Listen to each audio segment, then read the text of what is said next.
अस्सलाम वालेकुम viewers and welcome back to my channel. Again सहरी टू अफ्तारी रूटीन है। तो सबसे पहले हम सहरी कर रहे हैं। सहरी में सिंपल सा अंडा एंड पराठा है, क्योंकि आज बहुत हैवी खाने को, इतना हैवी सहरी टाइम दिल नहीं करता होता, तो इसलिए जल्दी जल्दी से सहरी की। उसके बाद नमाज़ पढ़ी और सो गए थे। उसके बाद तकरीबन 11 o'clock के करीब उठे और फिर घर के जो रूटीन के काम होते हैं, आपको पता है कि हमेशा एक ही काम होते हैं, सफाई, बर्तन, कपड़े, ये सब चीज़ें तो लड़कियों को करनी पड़ती हैं। तो बस डेली की रूटीन जो होती है वही स्टार्ट हो गई थी कि सबसे पहले सफाई करनी है, घर को बिल्कुल नीट एंड क्लीन करना है। उसके बाद जो है किचन को नीट एंड क्लीन करना है, क्योंकि किचन में आपको पता है सहरी के जो होते हैं बर्तन वैसे ही छोड़ देते हैं, उसके बाद हम सो जाते हैं ताकि सुबह उठ के जो है बाकी के जितने बर्तन होते हैं पड़े हुए, तो इनको वॉश करना होता है। तो इनको जल्दी जल्दी से हमने वॉश किया। सफाई पहले हम कर चुके थे और इतनी देर में ज़ोहर की नमाज़ का टाइम हो चुका था, तो वज़ू करके जल्दी से ज़ोहर की नमाज़ अदा की। क्योंकि रमज़ान में सबकी एक ही डेली रूटीन होती है, बाहर तो आना जाना इतना होता नहीं है, तो सबकी सेम रूटीन होती है कि आप सुबह उठें, फिर सोएं, फिर उठें, यही बस चल रहा होता है। तो ज़ोहर की नमाज़ अदा करने के बाद जो है हमने इफ्तारी की तैयारी करना स्टार्ट कर दी थी। इफ्तारी की तैयारी में सबसे पहले हम शरबत बना के फ्रिज में रख देते हैं, ताकि जब तक इफ्तारी का टाइम हो ये अच्छा सा ठंडा हो जाए। और यहाँ पे मेरी सिस्टर ने आपको दिखा रही थी कि रूम कूलर चल रहा है, बिकॉज़ ऑफ़ डैट के पंजाब में गर्मी बहुत हो गई है। तो अब बस पंखे तो पहले से स्टार्ट थे, अब कूलर्स और एसी भी चलना स्टार्ट हो चुके हुए हैं। तो ये यहाँ पे जो है मेरी सिस्टर ने रोटी जो है वो पकाई थी और उसके छोटे-छोटे पीसेस किए थे। आपको पता है चिड़ियों के लिए डालते हैं ऊपर, तो ये डालने के लिए वो छत पे जा रही थी। उसने कहा ये मैं डाल आती हूँ, थोड़ी-सी वॉक वगैरह भी हो जाएगी। शाम का टाइम होता है ना, ऊपर हल्की-हल्की छत पे हवा चल रही होती है, तो काफ़ी अच्छा लग रहा होता है। तो फिर बस यही रोज़ की रूटीन चल रही रोज़ों में। आप लोग कमेंट में बताएं आप लोग की डेली रूटीन रोज़ों की किस किस्म की है रमज़ान में। हमारी तो बस ये सिंपल सी घर घर की रूटीन है। ये चिड़ियों को उसने रोटी डाल दी थी, पानी पहले ही वॉश किया हुआ था, उसको धो के अच्छी तरह भर लिया हुआ था, और ये कपड़े वॉश किए हुए थे। इसकी वीडियो नहीं बनाई थी, तो बस ये वो देख रही थी कि जो सूख गए हैं वो उतार के ले आए। और उसके बाद असर का टाइम हो गया था, असर की नमाज़ अदा की। असर की नमाज़ अदा करने के बाद मेरी कुछ फ्रेंड आ गई थी, वो मेरे लिए ईद लेके आई थी। तो ये ईदी थी मेरी। तो जैसे होता है दोस्तों में हम एक-दूसरे को ईदी वग़ैरह देते हैं, तो ये मेरी ईदी मेरी फ्रेंड्स लेके आई थी, तो वो मैंने कहा चलें व्लॉग के अंदर ऐड कर लेती हूँ कि वो मेरे लिए क्या-क्या चीज़ें लेके आई हैं। आप लोग भी कमेंट में बताइएगा, आप लोग के भी है इस तरह का कि आप लोग एक-दूसरे के लिए ईदी वगैरह लेके जाते हैं? हम तो बचपन से बहुत करते हैं, आपस में दोस्त हैं। इनफैक्ट जब मैं 3-4 क्लास में थी तब भी हम लोग ईद कार्ड्स और चूड़ियाँ और पिनें वगैरह वो देते थे। अब ज़रा बड़े हो गए हैं, तो अब थोड़ी-सी ज़्यादा एक्स्ट्रा चीज़ें हो जाती हैं। अब मेकअप का सामान इंक्लूड हो जाता है और कपड़े और जूते। उस वक़्त छोटे होते थे तो हम लोग ईद कार्ड लाज़मी लेते थे। अब तो पता नहीं ईद कार्ड मार्केट में मिलते भी हैं या नहीं।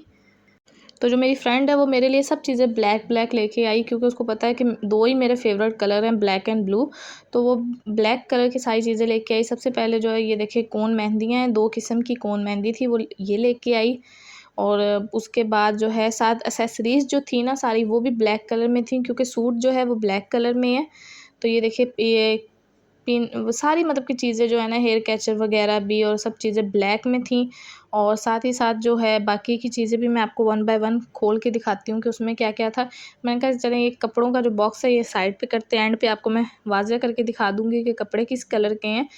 अंदाज़ा तो हो गया होगा, मैंने बोल भी दिया है कि ब्लैक है, तो फिर ब्लैक सूट था। और ये साथ रिवाज यूके की जो एक लिप ग्लोस था, पाउडर मैट फॉर्म में है ये।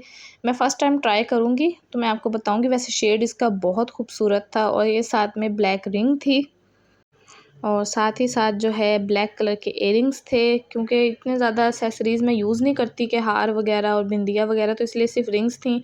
और ब्लैक चूड़ियाँ थी। आपको पता है ईद हो और चूड़ियाँ ना हो, ऐसा तो हो ही नहीं सकता। इस दफ़ा मेरा वैसे भी बहुत दिल था, जो मैंने अपना ईद का ड्रेस लिया उसके साथ भी चूड़ियाँ मैच की हैं, वरना मैं इतनी चूड़ियाँ पहनती नहीं होती, लेकिन इस दफ़ा दिल बहुत कर रहा है कि चूड़ियों के साथ पहना जाए, क्योंकि आजकल चूड़ियाँ काफ़ी ट्रेंड में चल रही हैं। तो ये देखिए ब्लैक सैंडल हैं, साथ ब्लैक सारी एक्सेसरीज़ हैं। और अब मैं फाइनली आपको अपना ड्रेस दिखाऊंगी कि ड्रेस किस तरह का है। ड्रेस बहुत खूबसूरत लॉन का सूट है। तो पैकिंग काफ़ी क्यूट और अच्छी थी कि ये जो इसका रिबन है ये खोला, बहुत ही अच्छा लगा कि बहुत अच्छे और दिल से पैक किया हुआ था सूट।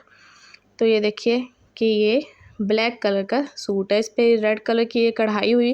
बेसिकली ये गले पे कढ़ाई है, नीचे इसका प्रिंट है, बॉर्डर वगैरह जो है वो मतलब कि रेड कलर में और इन कलर्स में, और ये इसकी जो है ट्राउज़र का कपड़ा है। अब ये अनस्टिच है, तो अब देखते हैं कि ईद तक मैं स्टिच करवा पाऊँगी या नहीं, क्योंकि हमारे कपड़े जो सारे हैं वो मेरी मॉम ही स्टिच करती हैं, तो फिर अगर टाइम हुआ तो हो जाएगा, वरना ईद के बाद सही, क्योंकि मेरा अपना ईद का ड्रेस जो है वो भी स्टिच हो रहा है। तो ये देखिए, मैंने कहा चलें आपको खोल के भी मैं दिखा देती हूँ। 02 इसका शेड है। वैसे कलर बहुत खूबसूरत है। आजकल ये न्यूड कलर्स जो हैं काफ़ी मार्केट में इन भी हैं। लोग काफ़ी आगे, आपको पता है गर्मियाँ भी आ रही हैं, तो गर्मी में जो है इतने रेडिश कलर यूज़ नहीं होते, न्यूड कलर ज़्यादा अच्छे लगते हैं। पर्सनली तौर पे ना मुझे ये ईदी बहुत अच्छी लगी। मैंने कहा चलें आपको रिंग भी दिखा देती हूँ करीब से, कि ये रिंग भी देखें, बीच में एक ब्लैक जो है इसका मोती लगा हुआ है, उसकी वजह से ये ब्लैक शेड में आ रही है, तो बहुत ही खूबसूरत रिंग है। तो ये देखिए काफ़ी प्यारी लग रही है। अब जूम हुआ ना, तो अब देखें काफ़ी अच्छी लग रही है। और ये थी आज की मेरे जो व्लॉग में ईदी का भी एडिशन हो गया। वैसे तो रोज़ाना डेली बेसिस पे सहरी टू अफ्तारी रूटीन होती है, आज ये ईदी वाली व्लॉग भी हो गया। उसके बाद हमने अफ्तारी रेडी कर ली थी, बस मैं ईदी के चक्कर में लगी रही और अफ्तारी का क्लिप बना ही नहीं सकी। एंड पे जब अफ्तार करने के लिए बैठे हैं तो मुझे याद आया कि वो अफ्तारी की वीडियो तो बनाई नहीं है। मैं कहा चलें सिर्फ मैं टेबल पे सजी हुई आपको दिखा देती हूँ। आज भी डेली की तरह आलू के चिप्स थे, मिक्स पकौड़े, आलू के पकौड़े, खजूरें, एज़ यूजुअल जैसे आपको पता है कि हमेशा की तरह होता है। पकौड़ों के बगैर तो ना कोई रोज़ा अफ्तार करता है और ना हमारे घर में अफ्तारी होती है। पकौड़े तो मस्ट हैं। चने चाट होगी, वो पड़ी होगी, वो ख़त्म नहीं हो रही होगी, फ्रूट चाट होगी, वो भी ख़त्म नहीं हो रही होगी, लेकिन पकौड़े लाज़मी हैं। सारे घर वाले कहते हैं बस पकौड़े होने चाहिए, रोज़े का मज़ा ही पकौड़ों से है। तो आप लोग बताएं, आपके घर में भी इसी तरह का सिस्टम चलता है? हमारे घर में तो भई ये सिस्टम चलता है। ये अफ्तारी हमने सजा ली थी, उसके बाद दुआ वगैरह की और अफ्तार कर लिया। उसके बाद नमाज़ वगैरह पढ़ी, फिर आपको पता है डेली रूटीन जो होती है, चाय पीनी है, उसके बाद इशा की नमाज़ पढ़नी है और फिर end of the and so जाना है। तो ये था आज का मेरा व्लॉग। आई होप कि आपको अच्छा लगा होगा। कमेंट में ज़रूर बताइएगा कि आपको ये हमारी डेली का व्लॉगिंग करना और डेली की सहरी टू अफ्तारी रूटीन कैसी लग रही है। अब आपसे इजाज़त चाहेंगे। अपना ख्याल रखिए, हमें भी दुआओं में याद रखिएगा। अल्लाह हाफ़िज़।